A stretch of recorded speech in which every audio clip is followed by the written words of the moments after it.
రిషికొండ భవనాల భవిష్యత్తుపై నిర్ణయం ఎప్పుడు తీసుకుంటారు? మదనపల్లె ఫైల్స్ ఎపిసోడ్ ఎంతవరకు వచ్చింది? పోర్టుల్ని ప్రైవేటీకరిస్తారటగా, ఏమిటా ముచ్చట? ఇలా నాటు ప్రశ్నలతోటి ఉడికెత్తిపోయింది ఇవాల్టి శాసనమండలి సమావేశం. అంతకంటే ఇంట్రెస్టింగ్ ఏంటంటే, పంచాయతీ ఆఫీసులకు గతంలో వేసిన వైసీపీ రంగులపై మంత్రి పవన్ కళ్యాణ్ ఇచ్చిన క్లారిఫికేషన్. బడ్జెట్ సమావేశాలు 7వ రోజు కూడా వైసీపీ వర్సెస్ కూటమి మంత్రులు మండలిలో మాటల మంటలు రేపారు.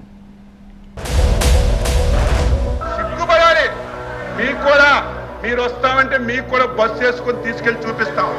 అది చూస్తే ఒక్కడు కూడా మాట్లాడరు. 480 కోట్లు ప్రజా ధనాన్ని దుర్వినియోగం చేసి క్షమాపణ చెప్పాల్సింది పోయి ఇంక ఎదురుదాడి చేస్తారు కదా. ఈ ప్రపంచంలో ఎస్ఎఫ్టీ 25,000 కట్టింది ఎక్కడైనా ఉంది కదా చెప్పండి. రుషికొండ భవనాలపై చర్చ సందర్భంగా మండలిలో మళ్లీ అగ్గిరాజుకుంది. ప్రశ్నోత్తరాల్లో రుషికొండ క్లౌడ్ కిచెన్ బిజినెస్ ద్వారా 6 లక్షలు సంపాదిస్తున్నారు శైలజ గారు. మీరు వారి నుండి నేర్చుకోవడానికి ఇప్పుడే ఫ్రీడమ్ యాప్ ని డౌన్లోడ్ చేసుకోండి.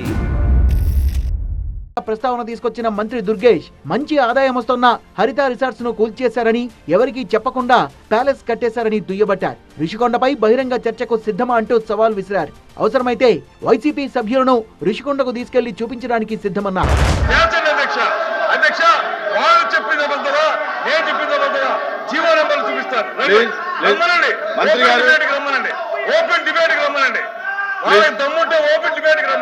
అవి ప్రభుత్వ భవనాలు, ఎలా కావాలంటే అలా వాడుకోవచ్చు, రాద్ధాంతం చేస్తారెందుకు అని ప్రశ్నించారు వైసీపీ ఎమ్మెల్సీ బొత్స. నిర్మాణంలో కూడా ఎటువంటి అతిక్రమణలు లేవన్నారు.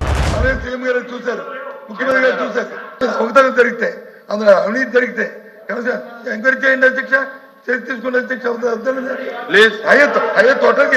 తోటకి ఇచ్చాము అధ్యక్ష, అద్దె ఇచ్చాము అధ్యక్ష. దయచేసి ఇవన్నీ కాకుండా అది ప్రభుత్వ భవనం, దాని మీద ఏం చెప్పుకునేదే ప్రభుత్వ భవనం, దాని మీద మీ నిర్ణయం తీసుకోండి. ప్రజాధనాన్ని దుర్వినియోగం చేయడమే కాకుండా ఇంకా మాట్లాడుతున్నారంటూ వైసీపీ తీరుపై మండిపడ్డారు మంత్రి అచ్చెన్నాయుడు. బాత్రూమ్ లో కమోడ్ అధ్యక్ష 13 లక్షలంట. 13 లక్షలంట. ఎక్కడైనా ఉందా మంత్రి గారు? మీరు ఇంకా సిగ్గుపడి, మా ముఖ్యమంత్రి తప్పు చేశారని మీరు సిగ్గుపడకుండా మీరు ఇంక ఎదురుదాడి చేయడం ఇది భావ్యం కాదు. అయితే ప్రజాధనంతో విలాసాలు చేసుకుంటే ఎవరూ అంగీకరించబోరని, రిషికొండ ప్యాలెస్ పై మరోసారి సుదీర్ఘ చర్చకు అవకాశం ఇవ్వాలని మండలి చైర్మన్ ను కోరింది టీడీపీ.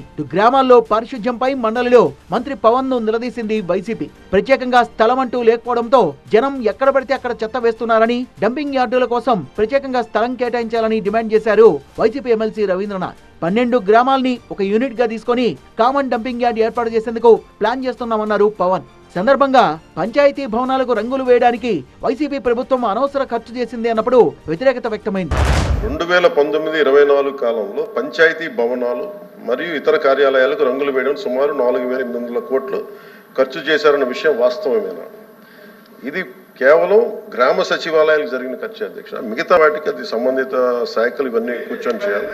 పోర్టుల నిర్మాణంపై ప్రభుత్వ విధానమేంటో చెప్పాలని నిలదీసింది వైసీపీ. తమ హయాంలో వేల కోట్లతో పోర్టుల్ని నిర్మించామని, ఏ పోర్టుల్ని ప్రైవేట్ పరం చేస్తున్నారో చెప్పాలన్న ప్రశ్నకు సమాధానమిచ్చారు మంత్రి బీసీ జనార్దన్ రెడ్డి. మేము ప్రైవేట్ పరం చేస్తున్నామని ఎక్కడా అనలేదు సార్. చెప్పనియండి సార్, ఎందుకు సార్గా నేను ఇంకా చెప్పాల్సింది ఉంది సార్. చరిత్ర ఉంది సార్. చరిత్ర చెప్పమంటే చెప్తా, వాళ్ళకి వద్దంటే చెప్పను. మీరు సూటిగా సమాధానం చెప్పారు కదా. వాళ్ళకి చరిత్ర కావాలంటే చెప్తా, వద్దంటే నా దగ్గర పెట్టుకుంటా. మళ్ళీ చరిత్ర అవసరం ఉన్నప్పుడు చెప్తా. మళ్ళీ చరిత్ర అవసరం ఉన్నప్పుడు చెప్తా. మదనపల్లె ఫైల్స్ దగ్ధంపై మండలిలో అధికార విపక్షాల మధ్య వాడివేడి చర్చ జరిగింది. ఎన్ని ఫైల్స్ దగ్ధమయ్యాయో బయటపెట్టాలంటూ టీడీపీ సభ్యులు అడిగిన ప్రశ్నలకు మంత్రి అనగాని సత్యప్రసాద్ సమాధానమిచ్చారు. మాజీ మంత్రి పెద్దిరెడ్డిపై ఎక్కువ ఫిర్యాదులుందాయన్నారు. సభలో పెద్దిరెడ్డి పేరు ప్రస్తావించడంపై వైసీపీ సభ్యులు అభ్యంతరం చెప్పడంతో సభ ఒక్కసారిగా హీటెక్కింది.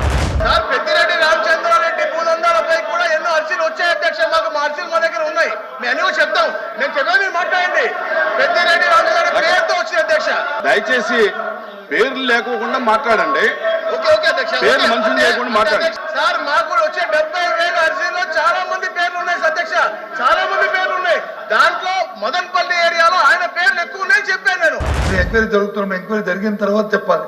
ఆ పేర్లు కూడా ఎత్తి మా మాజీ మంత్రులు ఇంతకు ముందు సభ్యులు మాట్లాడారు, వాళ్ళు పేరు ఇస్తారా? మాజీ మంత్రులు అక్కడ మాజీ మంత్రులు ఉన్నారు, మాజీ ముఖ్యమంత్రులు కూడా ఉన్నారు. ఇది చంద్రబాబు నాయుడు గారు పేరెత్తే బాగుంటుందా?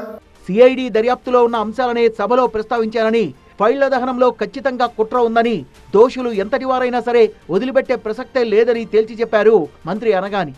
దాదాపు 6 డజను అంశాలపై మండలిలో 6వ రోజు సమావేశం హాట్ గా సాగింది.